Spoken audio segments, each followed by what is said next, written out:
warahmatullahi wabarakatuh. Sagalenis naqabamtee jirti osoo iyyuu akkuma argitan kana kun ilmaan namaa kana fakkaata yaa'u. Baay'ee ulfaata shamara dhiisii jechuudha. Shamara dhiisii dhiiraafuu mana hidhaa keessatti namni hidhamtee beektu, namni waa'ee mana hidhaa beektu, waa'ee mana hidhaa siif galu. Viidiyoo kana biraan dabalu. Maaltu si yaaddessaa? Yaa qabda taanaan maaltu si yaaddessaa? Bakka viidiyoo deemtee hojjechuu dandeessaa. Isaan Ashamaa harka fuunee kabajamtoota jaalatamtoota hordoftoota YouTube chaanaalii koo jalatti argamtan hundumti keessan iddoo lafa jirtanitti nageenyiif jaalalli waaqayyoo isiniif haa baay'atu jecha hordoftoota amantaa birootiin ashamaa harka fuunee jennee jirra. Warra YouTube chaanaalii keenyaaf haaraa taatan YouTube chaanaalii keenya subscribe, like, share gochuun akka maatiin taatan gamanumaan kabajaaf jaalalaan isin gaafanna. Warroonni maatii turtan immoo like, share gochuudhaan viidiyoo kana hamma dhumaatti osoo hin daawwatin bira hin darbina. Please hundi keessaniyyuu viidiyoon kun waan barbaachisaaf waan ijoodha. Akka bira hin dabarre waan keessattuu ijoolleen biyyaan ala jirtan hundi keessa dhimmi kun si ilaallata. Dhimmi kun boru sirra gaha. Dhimmi kun dhimma keeti. Dhimmi kun boru dhimma sirra gahuudha. Marree har'a yoo balaaleffatte, har'a yoo sagalee taate, har'a yoo duuka dhaabbatte boru namni si duuka dhaabbata.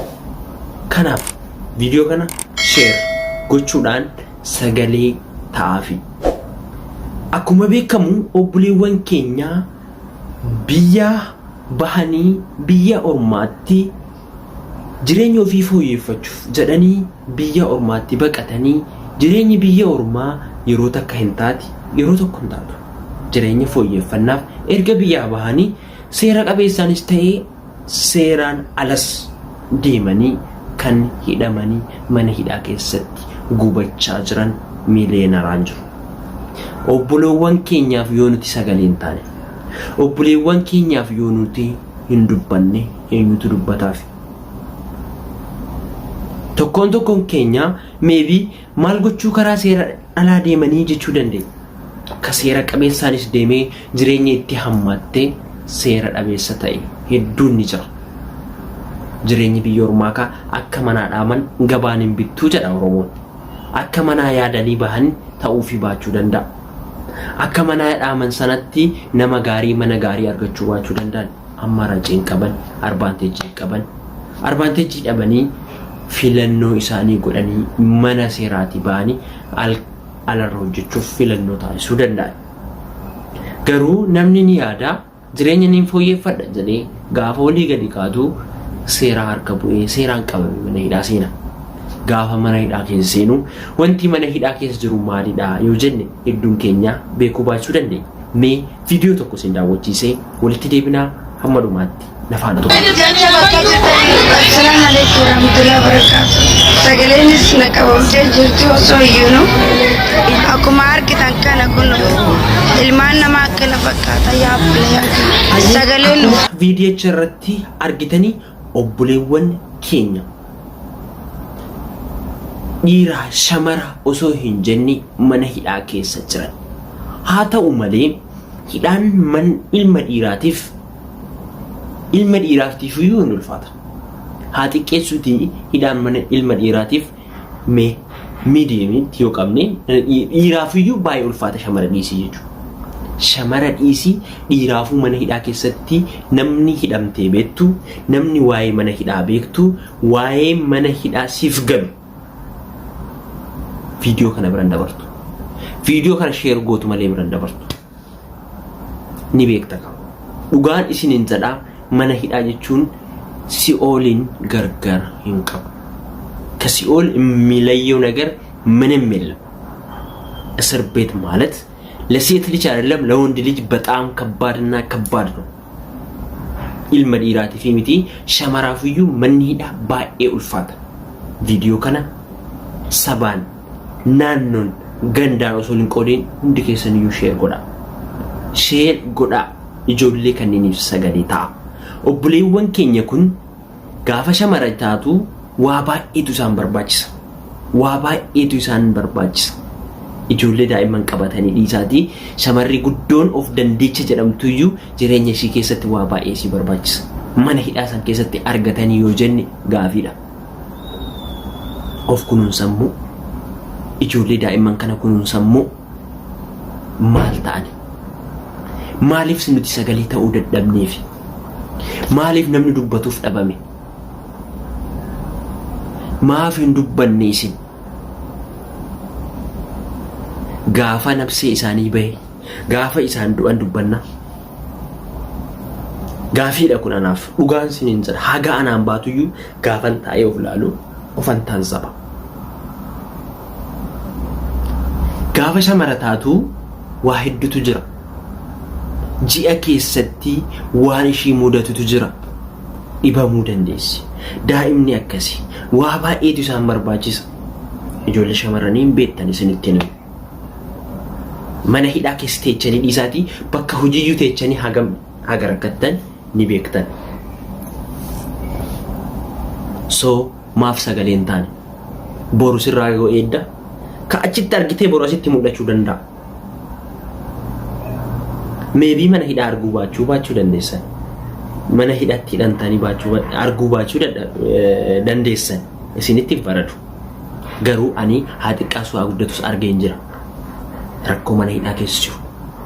Ati yakkas dalaguu baadhu. Gaafa mana hidhaa keessa seentu respectiin siif kennamu gadhaanaa keessaa 0. Haalli itti si ifatan bichaanuu jireenya addunyaa kanarra jiraachuun akkasi jibbisiisutti ifatamta. Yaalla faakti nu kun dhugaa jiru. Jaalattee jibbite kun dhugaa jirudha. Diqimsi. So hundi keessanuyyuu please obboleewwan keenyaaf sagalee haa taanu. Obboleeyyan keenya duukaa haa dhaabbannu. Obboleewwan keenyaaf haa quuqamnu. Yoo nuti sagalee hin taaneef eenyu sagalee ta'aaf? Yoo dandeechan afaan Ingiliffaan, Arabiffaan hojjechuuf yaala. Obboleeyyan keenya kanaaf sagalee haa taanu. Nama mararanii ijoollee daa'imman wajjin akkasitti quccum jedhanii hagam nyaachuu isaaniittiyuu hagam guyyaatti hagam haga nyaataniyyuu hagam daayipariin kennamaa fi modeesiin kennamaa fi kunuunsi daa'ima jechuun kunuunsa hedduu barbaaddi. Daa'imaa miti haatiyyuu kunuunsa hedduu barbaaddi habiibi. So ati maaf sagalee hin taane? Sirra ga'u malee hin taatu. Firri kee keessa jiraatu malee hin ta'u. Lammii keetii bara. Obboleettii keetii bara dirqama haadha tokkorraa dhalachuu hin qabu.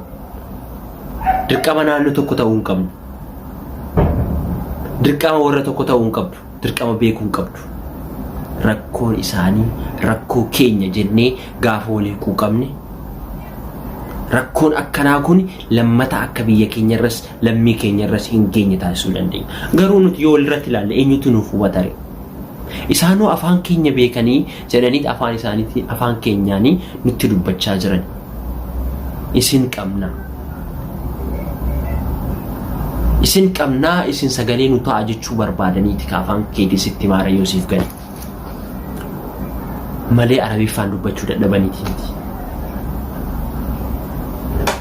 Kanaafi hundumti keessanii yoo dandeessan sagalee ta'a, sagalee haa taanuufi. Obboleewwan keessaniif sagalee ta'a. Ijoollee daa'imman kanneen laalaati sagalee ta'uufi. Qaamni dhimmi ilaallatu dhimma kanarratti akka furmaata godhuufi hundi keessaniyyuu dirqama keessan bahadha.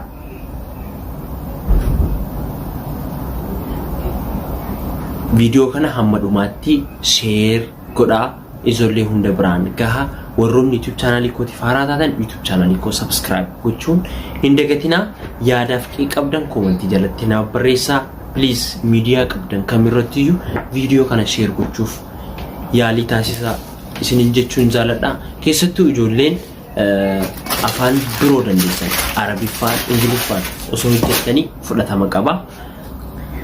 Turtii ammoonaan afaan abootaniif guddaa galatumaa baay'ee isin jaaladha, baay'ee isin kabajaa. YouTube channel koo neef haaraa taatan YouTube channel koo subscribe, like, share gochuun dagatinaa. Turtii gaarii qabaadhaa.